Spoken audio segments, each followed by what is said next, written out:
Cette vidéo est dingue. Un présentateur météo était en train de faire un reportage en direct à la télévision, quand soudain, le plus haut bâtiment d'Amérique fut frappé par la foudre. Si vous pensez que c'était dingue, regardez cet éclair courbe, dont tout le monde dit qu'il ressemble à Marge Simpson. Vous comprenez pourquoi? Même les athées n'en croient pas leurs yeux. Lorsqu'ils voient ce qui est arrivé à ce faux pasteur, en plein milieu de son sermon. Si vous avez déjà vu ce gars, vous savez qu'il dit des choses impensables sur Jésus-Christ. Alors regardez ce qui se passe, lorsqu'il est forcé d'arrêter de prêcher son faux message. Have something to teach the church about dying to self, about new life, about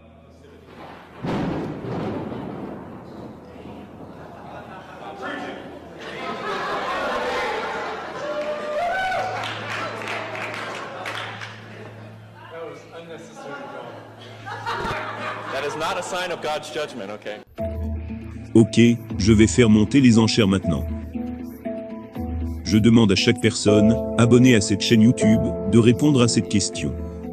Dans tous les services dominicaux auxquels vous avez assisté, en connaissez-vous un seul qui ait été arrêté par un éclair? Voyons combien de personnes vont répondre dans la section des commentaires. Personnellement, je crois que cet homme savait que ce qu'il disait était faux. Et il savait qu'il s'agissait peut-être d'un coup d'avertissement de la part du Dieu Tout-Puissant. Toutefois, certaines personnes pensent que Dieu a adressé un avertissement similaire à Barack Obama. Ce à quoi je ne suis pas sûr d'être d'accord. Mais nous verrons ce que vous en pensez dans un instant.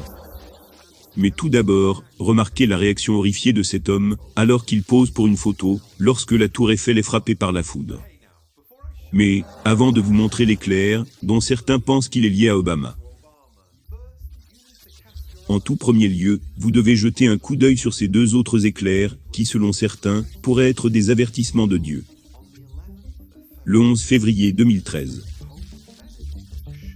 Le pape Benoît a ébranlé le monde entier, en devenant le premier pape à démissionner, depuis près de 600 ans. Mais ce qui s'est passé ensuite, est encore plus choquant. Within hours of Pope Benedict announcing that he was to resign, take a look at this. Lightning struck St. Peter's Basilica. Même Will Smith pense que l'éclair suivant était un signe de Dieu.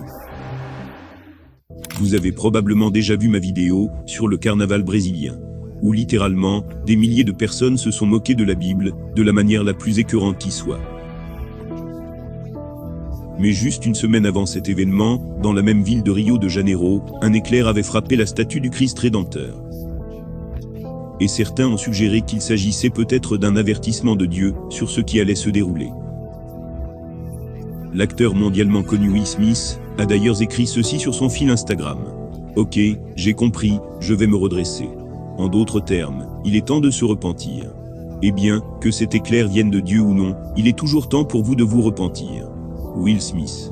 Et pas seulement toi, mais tous ceux qui écoutent. Car aucun d'entre nous ne sait quand le Seigneur reviendra. Aucun d'entre nous ne sait quand il rendra son dernier souffle et rencontrera le Créateur. Ok, voici la partie que vous attendez tous. Quel est le rapport entre Barack Obama et la foudre? Personnellement, je tiens à le souligner une fois de plus. Je pense que ces spéculations vont un peu trop loin. Mais mon opinion n'est pas plus crédible que la vôtre. Dites-moi donc ce que vous pensez lorsque vous voyez ces images.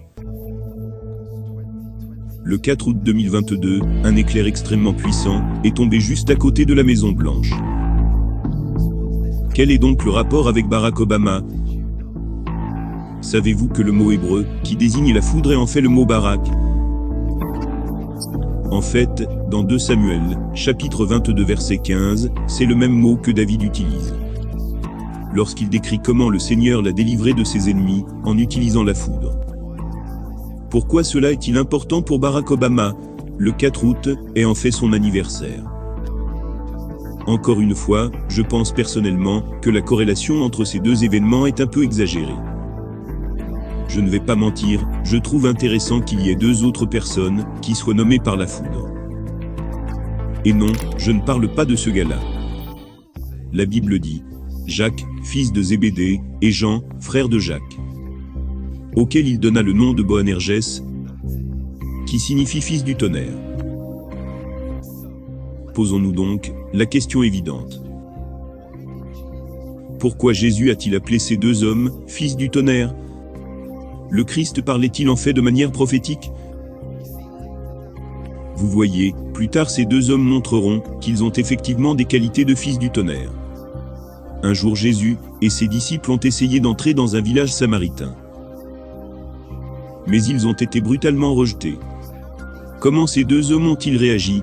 La Bible dit « Et lorsque ses disciples, Jacques et Jean, virent cela, ils dirent « Seigneur, veux-tu que nous commandions au feu de descendre du ciel et de les consumer, comme fit Élie ?»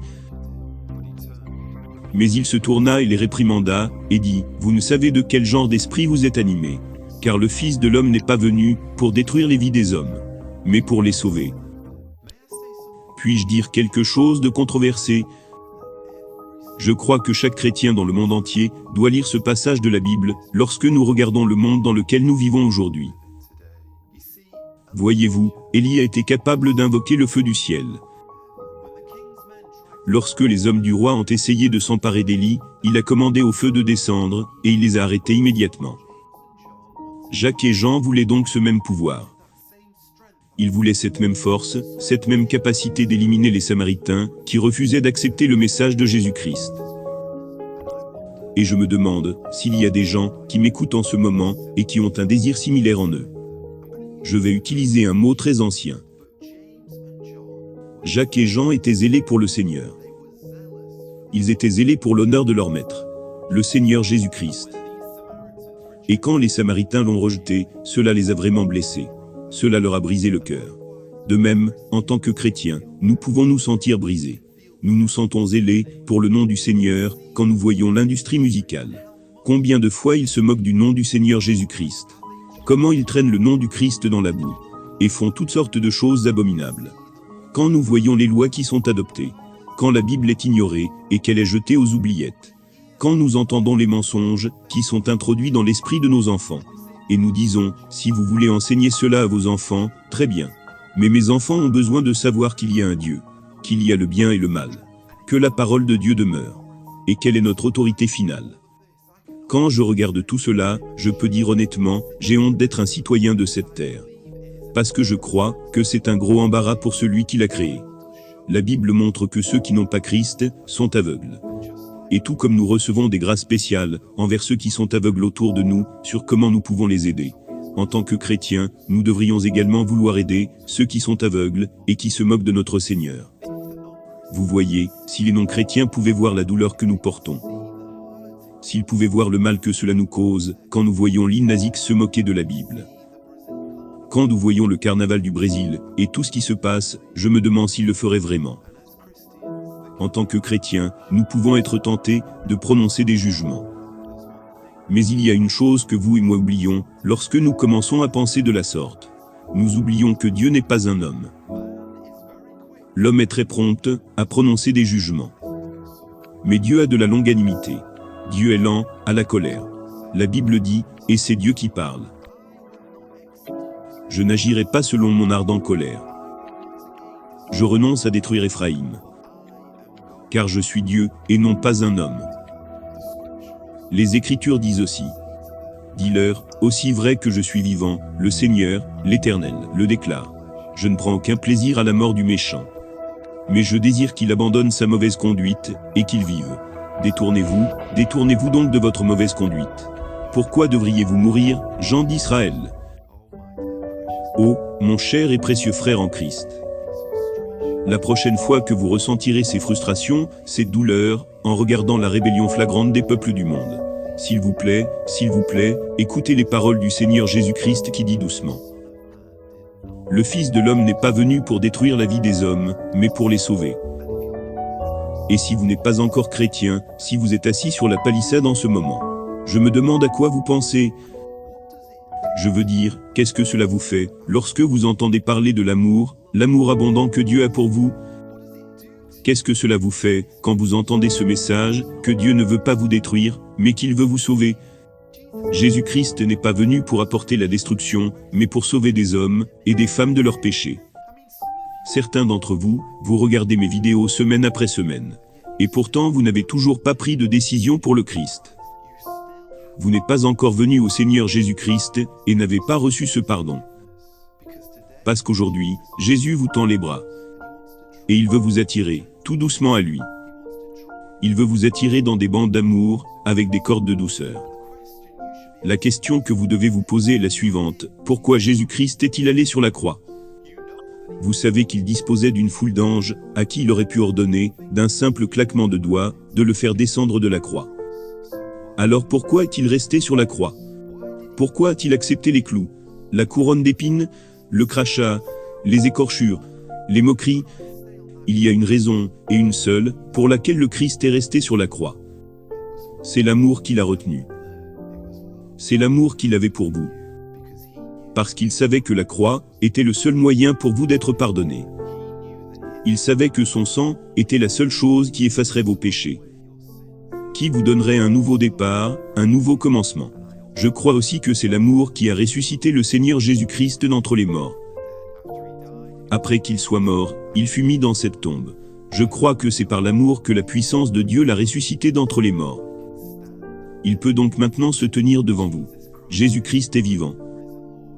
Le Seigneur ressuscité peut tendre ses bras d'amour et vous inviter à venir pour recevoir ce pardon. La question doit donc être posée, viendrez-vous? Aujourd'hui sera-t-il le bon, après tous les messages que vous avez entendus, après toutes les fois où je vous ai prêché cet évangile? Aujourd'hui sera-t-il le jour où vous viendrez pour recevoir Jésus-Christ?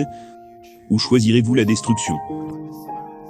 Comme les Samaritains, vous avez le choix de rejeter le Seigneur Jésus-Christ.